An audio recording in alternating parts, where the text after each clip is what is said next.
ده سامسونج اي 04 اس، اجدد موبايل من سامسونج في الفئات الاقتصاديه والمتوسطه، بسعر بيبدا من 150 لحد 170 دولار على حسب النسخه اللي هتشتريها.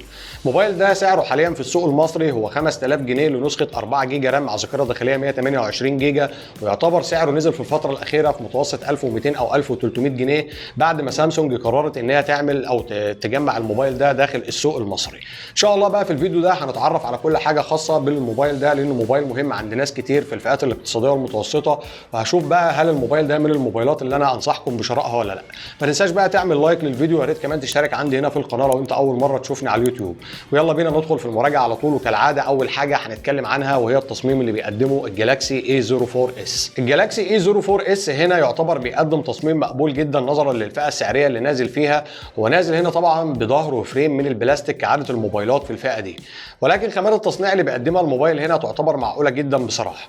الكاميرات بتيجي في اعلى ظهر الموبايل زي الترند اللي شفناه في الفتره الاخيره على سلسله اس 23، يعتبر حاجه مميزه جدا وحاجه من اللي هتعجب ناس كتير جدا منكم، خاصه كمان هنا ان الكاميرات البروز بتاعها يعتبر محترم جدا بصراحه. اما بقى من قدام فلازال هنا الشاشه اللي بيقدمها الموبايل هي نفس الشاشه اللي شفناها على موبايلات سامسونج في الفئه ديت في الثلاث او 4 سنين اللي فاتوا. الحافه السفليه بتاعتها تعتبر كبيره نوعا ما، ومن فوق بتيجي بالووتر دروب نوتش. بشكل عام التصميم حلو على الموبايل، ما عنديش تعليق سلبي عليه غير نقطه الشاشه اللي اتكلمت عليها ان هي تعتبر قديمه شويه، وكمان الموبايل هنا عليه طبقه لمعه ممكن تبصم او تلحوس الموبايل معاك شويه. طيب ايه اخبار بقى الشاشه اللي بيقدمها الموبايل هنا، وتعتبر في تطور عنها عن الاجيال السابقه من السلسله ديت ولا لا؟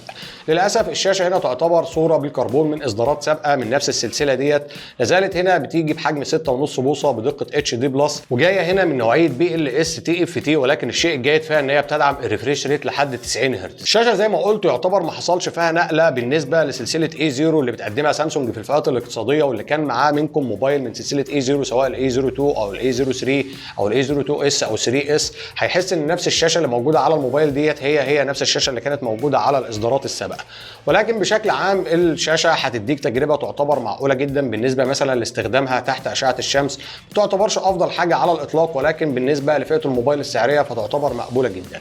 ونفس الكلام برضو هنا بالنسبه للناس اللي بتحب بقى تتفرج على الافلام على اليوتيوب، تتفرج على نتفليكس، اي حاجه من الحاجات اللي بالشكل ده كده، تجربه المشاهده برضو تعتبر مقبوله جدا، او تقدر تقول ان الفلوس اللي هتدفعها في الموبايل هتاخد قصادها تجربه شاشه تعتبر معقوله جدا. في النهايه وبشكل عام الشاشه الشيء الوحيد اللي حصل فيها هنا بالنسبه للتطور هو اضافه الريفريش ريت 90 هرتز، وده اللي هياخدنا بقى للنقطه الجايه وهي نقطه الاداء اللي بيقدمه الاي 04 اس.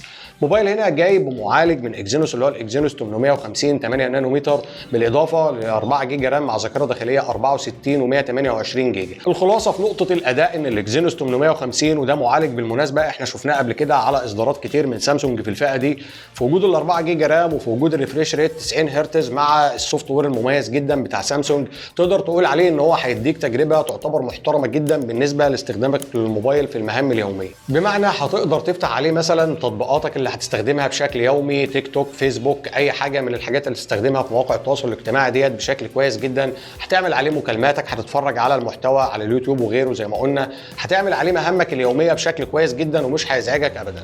وزي ما قلت اللي مساعد في كده بالتاكيد السوفت وير المميز جدا اللي بتقدمه سامسونج هنا على الموبايل، بالاضافه لوجود الريفريش ريت 90 هرتز مع المعالج وال 4 جيجا رام. بالنسبه بقى لاستخدام الموبايل في الالعاب او ادائه في الالعاب، انا جربت عليه مثلا العاب زي بابجي وكول اوف ديوتي والحاجات اللي بالشكل ده كده، اشتغل معايا بشكل كويس جدا، ولكن طبعا مش هتاخد منه افضل اداء بالمقارنه بموبايلات ثانيه بتيجي بمعالج اقوى شويه في نفس الفئات السعريه دي. على سبيل المثال مثلا بابجي هنا اشتغلت على دقه هاي اتش دي، في تجربتي ليها شغاله بشكل كويس، ومن وقت للتاني بيحصل لاج او بيحصل دروب كده وانت بتلعب اللعبه، ولكن الموبايل بيرجع يتفادى الموضوع دوت وبترجع تشتغل معاك بشكل كويس جدا. خلينا بقى نروح على حاجه من الحاجات اللي بتتميز بقى سامسونج في اجهزتها الاقتصاديه ديت، وهو ميكس الكاميرات اللي بيقدمه الاي 04 اس.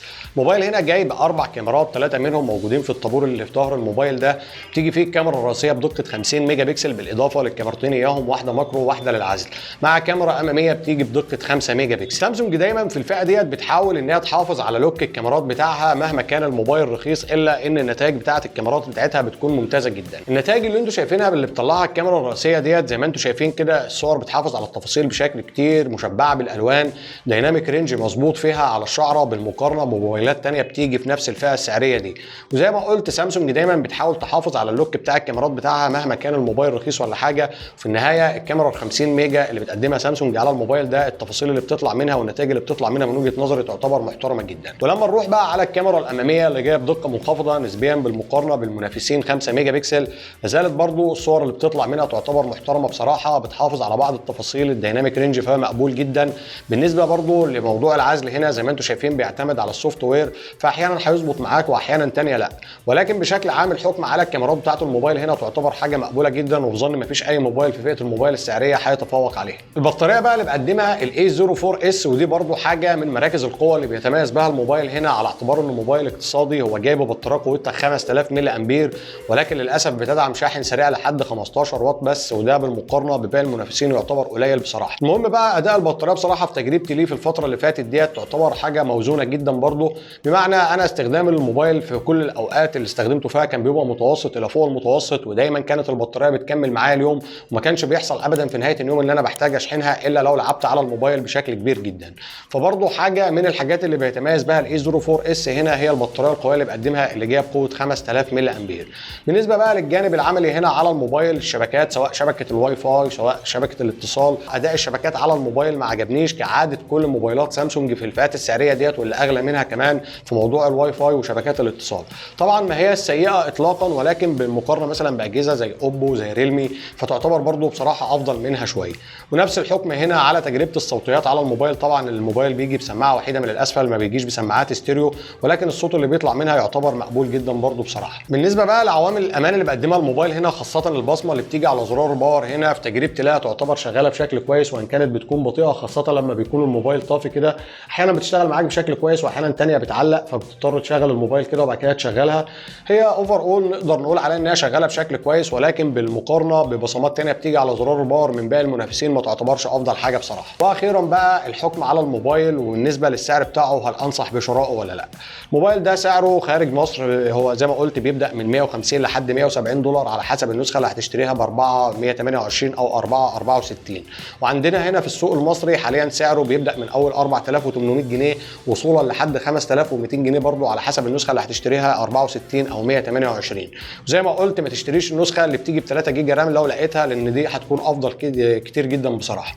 بشكل عام اداء الموبايل يعتبر مقبول جدا، وعلى اعتبار انه من سامسونج فانت بتاخد معاه تجربه رايقه جدا في استخدامك للسوفت وير بتاعه، وبالتالي اداؤه في المهام اليوميه وفي استخدامك للموبايل بشكل عام هيكون جيد جدا.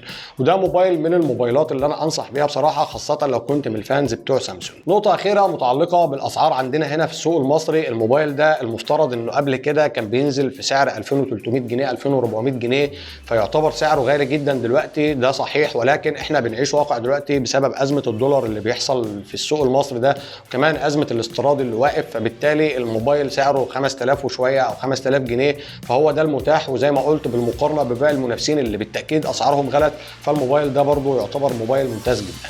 وبس كده، اتمنى يكون الفيديو عجبكم. ما تنسوش بقى تعملوا لايك للفيديو، ويا ريت كمان تشترك عندي هنا في القناه لو انت اول مره تشوفني على اليوتيوب.